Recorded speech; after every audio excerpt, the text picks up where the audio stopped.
ko hunu say abosom machi no odi ana adwuma a hoye no bonsam nyuma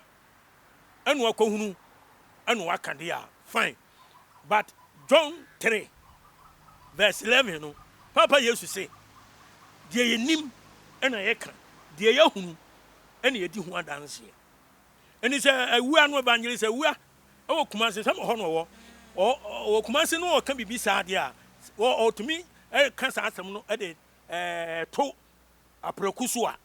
ebi a ohuni onipa a wo yesofo na wo kofo obi di natu no initiate no kese wa hye ne den wa bene no no no so be ye adwuma no na je se bonsam tumi na de ye adwuma Nyankopon from Genesis to Revelation be bia nu wa Nyankopon di for fa nipa de no tu yi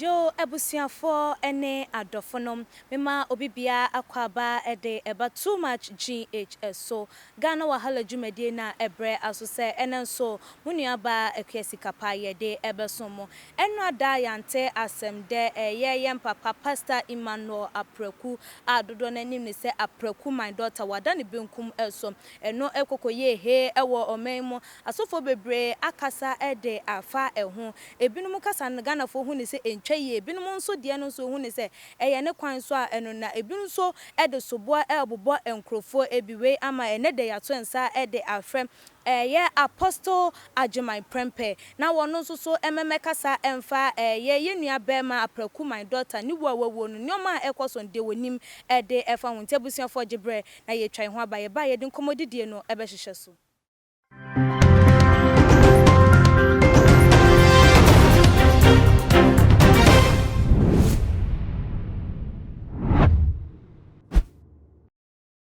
abusuafo ya sanso aba ebiemu na enkomodidie na yede ebe hwehwe so no apostle mema wakwaba de aba yedwumadie yi eso ya me de empombo ko de urade adom ye pa yeda erade ase na so ho ye nyame adom Nyankopon adom yenso ye ho ye urade ase apostle enu ada yante asende ye yenua be ma ye papa ya de nyina pastor Emmanuel Apreku wada ne benkum eso na ye be sase e won komodidiem no unim ye Apreku my daughter na kwan ben so e na wo fa so edinimu yo mi das Akwesi kapa nyame shira bebre ne adwumayfo nyina inshallah na urade nso mpagya adwuma no nya kesensi we be se mprebe dukura amen so busam ya Apreku minimum no okay minimum se oye osofo okay ya early 2000 na oyo sofo kase odifo kase ya anwade ne nsankyere ne bebre ena mamedi nimu no se Apreku oye osofo a oye Nyankopon adwuma ya anwade ne nsankyere ne bebre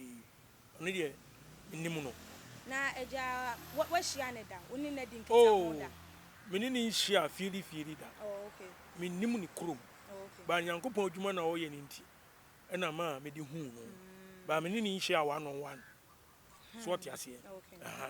eno kura de ho anu aka na eja enu ada uti ni wo no sen ena usi enya watenka be na wunya ye ni wo ni de metie no ehwoko me kakra e kire se onipa de wowu a ontimi ntena saase su biu so Exp0ses osenkafo otredum yenti munson o se ayi onipa so wo ho a ubewu na wuwu a ayi notie be sa akodotim so na honhom na asa akonyankopon a ode maaye ne nchen so Bible so kire Hebrews 9:27 bi o se etwase onipa wu prekope no wuo nachi na atemu beba so enti mete yen so owie na dwuma bia obeye na asase so ne braso say either good or bad ne braso nti owie enti aka atemu a eda ho ma ne da ache enyo no nko ene Nyankopon bebu na tan ye nyina nipa bia de obeye asase so osum nyame so osum bonsam so ye papa so ye boni awurade obekwa kobu akonta kire no akonta na nipa wokobu no enya wadwuma obetena asase so eye maybe you are establishing so many businesses so am wanya sika sisi adan bebiri atoto kansa e japade ene bia maybe ubeye minister parliamentarian ubeye president ena say bibi ubeye no wiase no so enya no akonta ne yekobu no de nyame musa obi a o musa obi a wonsa no wadwuma obeye na asase so na emom onyame bo wo ba wiase no wode mra ene hyehyɛ egu akwan mu wo wiase e kire ye sɛ ye nante na kwan so ye nye tenene ye nye papa ye nsom onu Nyankopɔn eno asembusa ene be ba atemu wo ndi sɛ apraku my daughter ono wonya ne ba bi kura de me kan sɛ na temu wo no de e Nyankopɔn emo de dika no me ma abusuafo ya akɔ ene hyɛden ene asɔfo nyina enso hyɛden ejana na wo kasa wawie eye na dwuma wo ne sɛ wawie na dwuma eye den na wo ma nipa like sɔfo den na bema wa hunu sɛ nipa sumasi anasa wo benten adwuma ye de ma no sɛ wo mema ye no asase su wawie me kase wawie na adwuma Nyankopɔn de ma no anasa de ma obi a no obi wo ha wo ye driver ni obi ye tailor obi ye farmer obi ye minister obi ye sofo eti adwuma na nyame bo de ba wiase no ebi kura wo ye duntuni ene wo wie nti wono ba ye sofo enti insan so ba ye sofo nti no wo wie sofo dwuma no den na ma ye hu se wawie ye wo like Prempeh so bia wudru ye hu se aha de wudru ye de wapem wo se wo ko school a wonim se wo ko school dru JHS a wawie JHS awie nti wo ko wani makọ SS wo ko SS nso na free SS ayenim se wawie SS enya de se wo san wachi wo ko a na wo ko university nti asofo die mu no den na be ma nipa hu se sofo we ba bia wadru ni che se wawie we anase wawie we a wo to so anase wawie kura they say no adwuma bie ni ho ma ne bie mu nti Nyankopɔn e wo se wo frɛ no yeah me da se de tie ni se onipa bia wo ba asase so no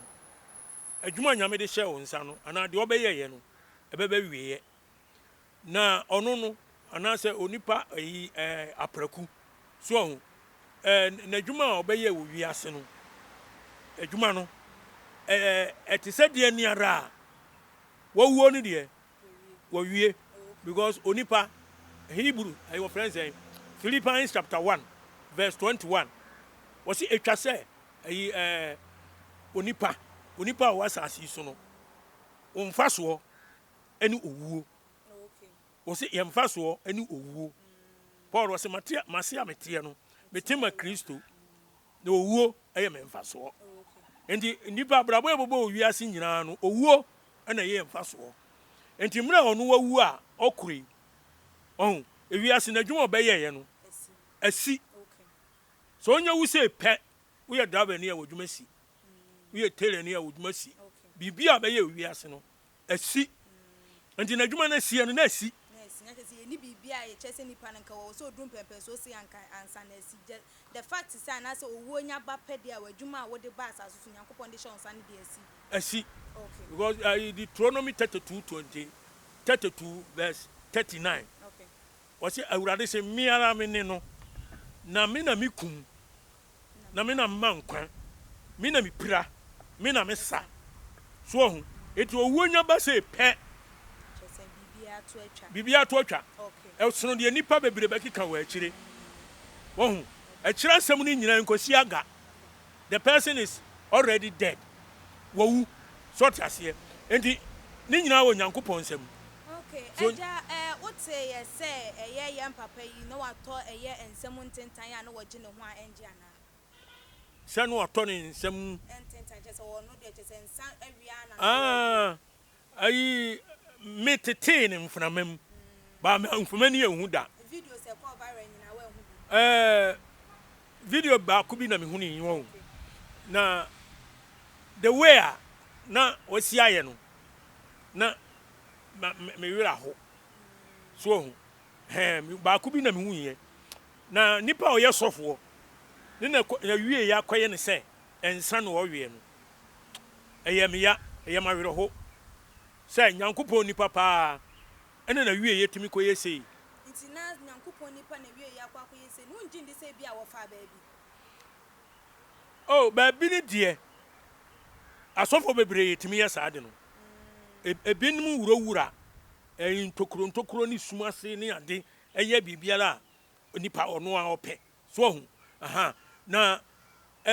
ono no wuo no de ba bi owura yo se wa nwura o mimi ntimi mu na ten so hu na unyuma ene bedi wachi ena urade so kan se Matthew 7:20 no wo se duana ba no ye de behunu duakoro duana ba na me ye de hunu duakoro enti dwumadi obedi ye no memete ye no ana se emra osi so no no wo yeso fuduma no okosoro pa because okosoro a ni ogidin wo Ghana ha bebre ni cars kura na buru be 20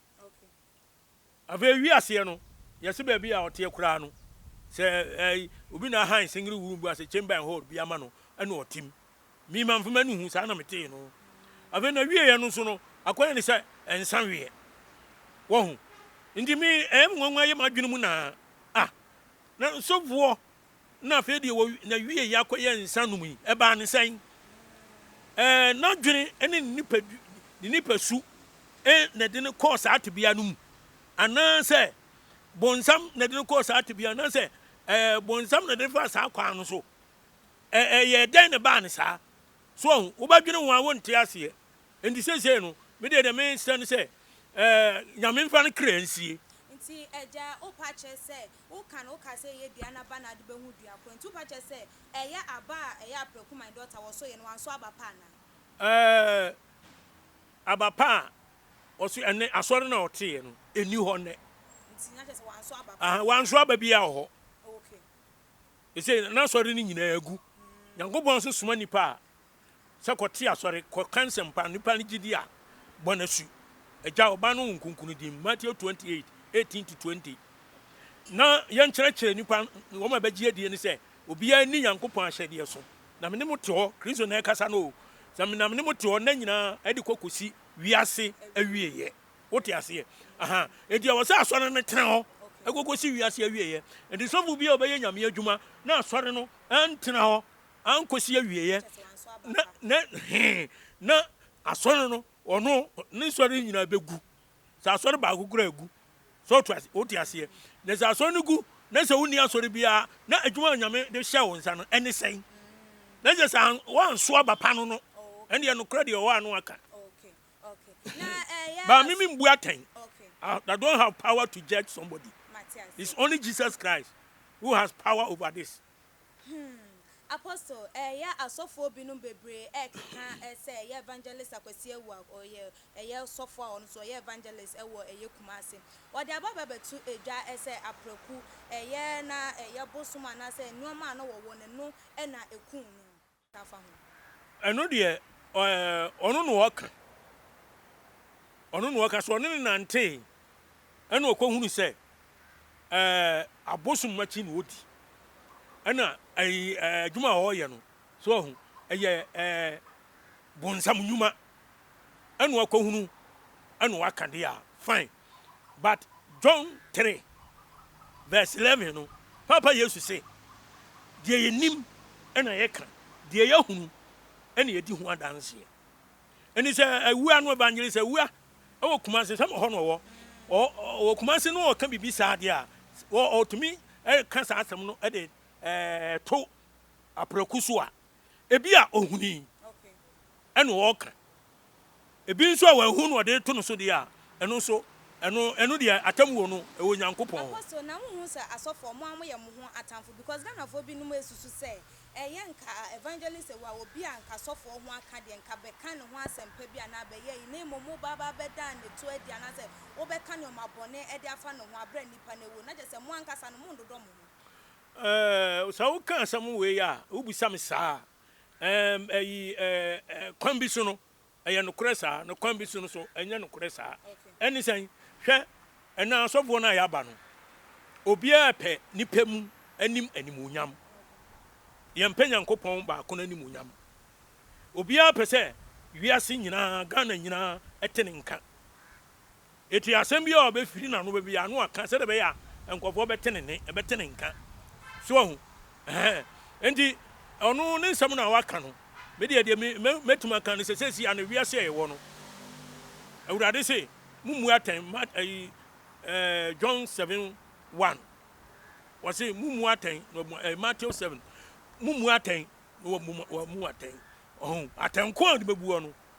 odi bebu wankasa wo so wote ase endi ma woni hu na de mo aso ntia de ansa na wo asem bi a waka wote ase nipa no wawu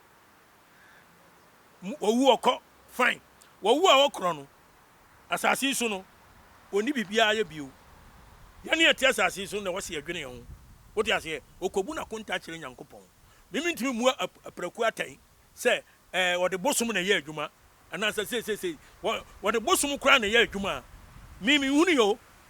enti de mimi kan se sofo bia no so hwe ho ye ho na ose ye tentan no ya na ekoso bebrebe no ekoso pa adenti na wose Christopher esa sikani bire ahantan ni ahomaso abewurawura nipa no beti no we edi we atem no we kasatia we no sofo we tubo we na aye nsem bebre na aye daja na de social media why enye ene de enye hwe ogin ka atro kronkron no a Peter ona hye adwuma na se Kristo ni na Paul kura no nka suafo odumienu no ana meboa no nka ho a chance na wurade ne Peter no master tie adwuma no one tis wo mo koda misunderstanding bi eba okay Acts 15 wa misunderstanding ba no mo atena so no mo solve problem no because na church no ye one na branches in the doors it one doctrine one faith and no mo dey adwuma but and no ntisa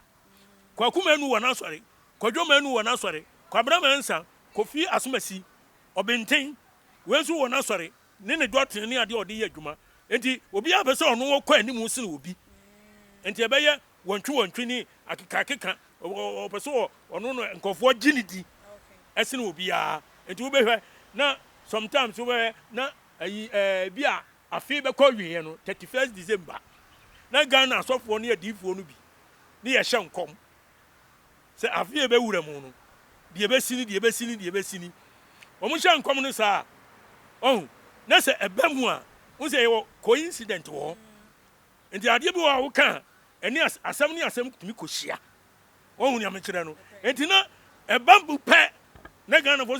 wodifo asomasi wo kan yo wa hye nkom mo na bamu ya ade papa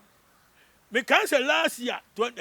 last 2 years no mu 2018 ye be ko 2019 no mu no odifo bi wo Ghana wo hye nkom se chief imam enkramofo sofo pani a oda wo mu nyina no wo Ghana no obewu 2019 no wante edi o tie no ye nyina ye tie no na sese friend say koba ne say afa na ne nkrofo na sorofo nyina nkromofo nyina abufuyi etu omukọ ekọ ne niema wo na sori dem meboa sesi Ghana enti lucky kom go to na kebe sie no kan ye papa kebe mo jasam enti de say ho na kire no am say o ko dwatoa no ne mpanifo bi call chief imam ne mpanifo ho ana omukọ ka asem no ana ye adwobre papa you so be 2019 ye 2020 that time no 100 years o oda so tiase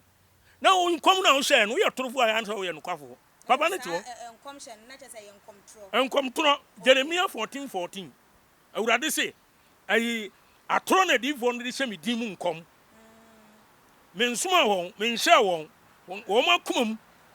ene wo madwunu mu na ada asem no wo ka kire mu ti aja na che say sa sofo no o share sankom no go mfiri nyame ah na wo hye nkom na sa mamu dia so oboa nkom bia na wo so hye bem nyankopon suma odifo ama no nkɔhye nkom ma no mferi da from Genesis to the Revelation say ye de behunu asofo no mom ye papa ne na mom nkom hye so entina me kan say Matthew 7:20 no si dua na ba no na ye di hu dua o so wo mo amba na ye di behu won so enti sa odifo na wo hye sa nkom no papa no wanguo da so tiase na ka memfa say nkom hye no kura no wo hye ne ba mu a opani no samne no odi 100 years 2019 no 100 they say 101 years papa pani we na se nipa nya adu 100 years na so wu a na wo nkom hye ntina odi awu ena nkom hye so amem wonya 101 hwe enu tell us bi me can be say marking scheme or bible no oh marking scheme the bible is our marking scheme wo ye bibia na nyine nyame asem no so a wo boade wo ye nyina wati Obofour so odifo archbishop your friends say reverend the so called reverend no money ande any pastors ni ande adwuma no obi ye bi ye nyina ye so na hwe krokunkunum sa na urade kan no sa na urade ehwehwe ekwan nyame de to ho no eno no uka Matthew 7:13 and 14 na urade say yam prinsen opono tiatia no na no ne konkwam na kwan tre ne kwan so no ekọ sayim na wo mo enam sa akwan no so no bebre enani pampe no kore enti ye pe obi a obekọ gye aduro na wo ya asore wo ohunu wo do nim se nyame na nsom no wo do nim se nyankopon na odi nachi bet na eniam e hyase no na urade Yesu kan no Matthew 7:15 no wo se wonam nwanten womam eba mo nchen na wo mu de wo yam pataku adufuru pefo Apostle Ghana for binum ka say Reverend Obofour enim apraku ewo nu hu ebi because emrebe etwemu wode no egina abonten anache say wo ka say an wode ni betu na wo mutu no mo na mayire mu anache say ahoden na tumi a wo mo pe na anu no na enye mmoa na wo ye no na emomo initiate no eno so sen na betimi aka fa ho asemu o divo na se nyankopon somafo ena wo kofa obi di na tu e di na kwan wutu wudi ni tu na so ye beifo enso asam no ni padi obi bi na no aka no ena kire ni suni ni ban onipa a wo ye sofo na wo kofa obi di na tu no wa initiate no kese wa hye ne din wa bene no okay no so be ye adwuma no na je se bonsam tumi na de adwuma nyankopon from Genesis to Revelation be bia nu wa nyankopon di fo fa nipa de no tu yi okay e de no ko ba bi Elijah say obewuo ana say nyankopon be fa no a ono wangu Elijah wangu nyankopon de machine firi so be fa no na bofra ene Elisha enti wo ko no ena ni natade ye hye no ni muso no ena ode ma no ena power na ye den eba mu ontu anko ba bia ndi so Obofour se wode apraku betu ani hyeti no ama no onya power na wode ayadwuma na e bonsam power bonsam tumu wo initiation no e ka ho bi na di ni wo na banana betu abasa okay because betu aba betu aye ho yes because nyankopon nipa enya sa okay nya sa na ye nyankopon adwuma so hu na omo de sa da nipa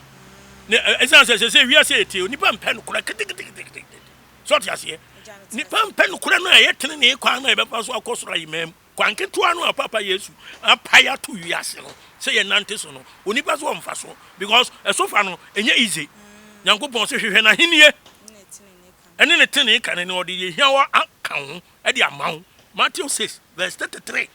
eno kan enipa mpe no wo hwehwe ahenie no ene ne tene ne ka ne demom o pe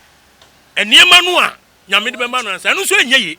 because who kai 1 2 3 akosi 20 kura untumi jumpo ntre 2 na untumi jumpo ntra 1 beba 2 beba saa to so na akosi 20